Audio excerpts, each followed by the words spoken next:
بسم اللہ الرحمن الرحیم. شروع کرتی ہوں اللہ کے نام سے جو بڑا مہربان نہایت رحم کرنے والا ہے.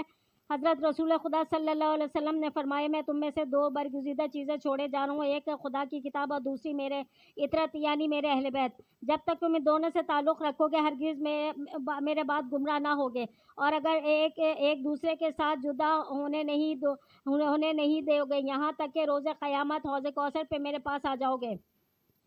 ایک دوسری حدیث میں رسول خدا صلی اللہ علیہ وسلم نے فرمایا کہ میرے اہل بیت کی مثال کشتی نوح کی سیچی ہے, جو اس پر سوار ہوا اس نے نجات پائی.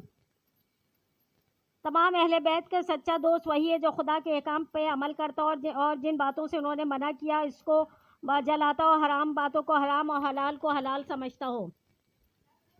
منقول ہے کہ شب عاشور جب حبیب ابن مظاہر تمام انصار کو اپنے خیمے میں جمع کیا اور ان سے فرمایا, دوستوں صلح کی بات ختم ہو چکی ہے, کل صبح جنگ یقینی ہے, اب آرام کا وقت نہیں ہے.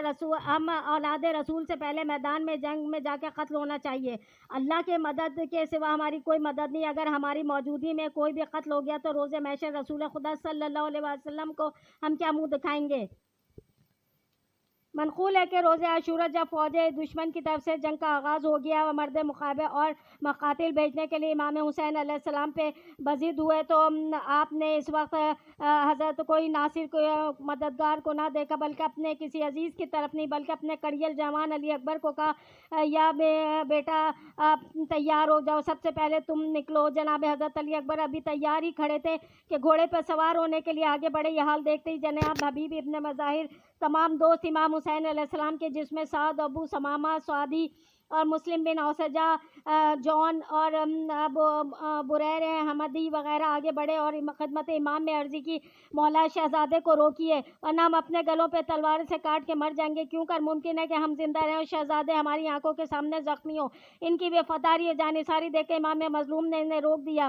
حقیقت یہ کہ جناب حبیب روز عاشورہ بڑا کام کیا. ان کی عمر جنگ کرنے کی نہ تھی مگر شہادت کے شوق نے ان کو اور نصرت امام کا جوش چین سے بیٹھنے نہ دیتا تھا. وہ چاہتے تھے کہ سب سے پہلے اپنی جان نچھاور کریں. امام مظلوم علیہ السلام کے بار بار امام سے جانے کو کہتے تھے. آخر حبیب کے بہت زور پہ مجبوراً امام حسین نے انہیں کارزار کی اجازت ملتے ہی حبیب ابن مظاہر گھوڑے پہ سوار ہوئے اور شیر غضب کی طرح دشمن پہ ٹوٹ پڑے. دوسرے حملے میں جب حبیب نے انہوں نے میدان میں جا کے للکارا, میں حبیب ابن مظاہر اسدی ہو جس کو حوصلہ ہو میرے سامنے ڈٹ کے مقابلہ کرے. پہلے یہاں اپنے حملے میں 22 دشمنوں کا قتل کیا, دوسرے میں 15 کو. دوسرے حملے کے بعد جب دسموں سے خون بہ رہا تھا خدمت امام میں حاضر ہوئے, مولا میری تلوار خمیدہ ہو گئی ہے, مجھے دوسری تلوار عنایت فرمائے. حضرت نے سینے سے لگا اور دیر تک روتے رہے. جب حبیب میدان میں دوبارہ آئے اور پھر بہت لڑا اور کئی کو قتل کیا اور آخر زخموں کی تاب کثرت سے بہ جانے کی وجہ سے تاب ضبط نہ رہی, لڑنے کی طاقت نہیں رہی تو گھوڑے سے گرے اور یا آواز دی یا اپنے رسول اللہ ادرکنی. یہ سنتے ہی امام مظلوم اپنے ابا حضرت علی اکبر اور جناب عباس کے ساتھ مقتل کی طرف روانہ ہوئے. جب وہاں پہنچے تو دیکھا بوڑھا مجاہد خاک پیڑیاں رگڑ رہا. یہ حال دیکھ کے امام علیہ السلام بے تاب ہو گئے. اپنے وفادار غمخوار سے اس طرح لپٹے جیسے بھائی سے بھائی لپٹتا ہے. ملتے تھے وہ دہن سے, کہتے تھے دہن سے اور کہتے تھے بولو اے میرے اب ایسے قرنی آنکھیں تو کھولو, دم توڑ لو پھر ہم سے بغلگیر تو ہو لو, رخصت کرو یا باہیں گلے ڈال کے رو لو.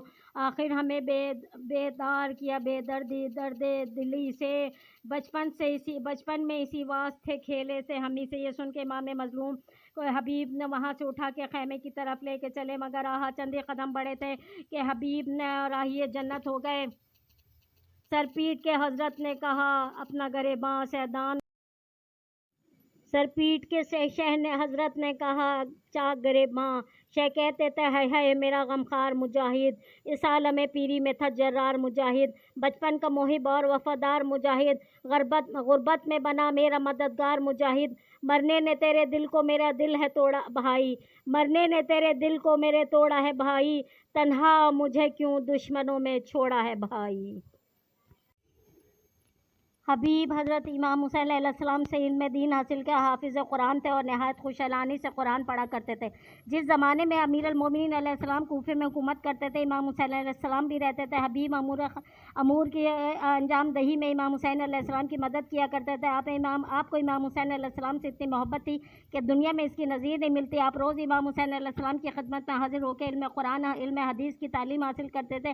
اسی کا اثر تھا کہ آپ اپنے عہد کے بڑے فقیہ شمار ہوتے تھے۔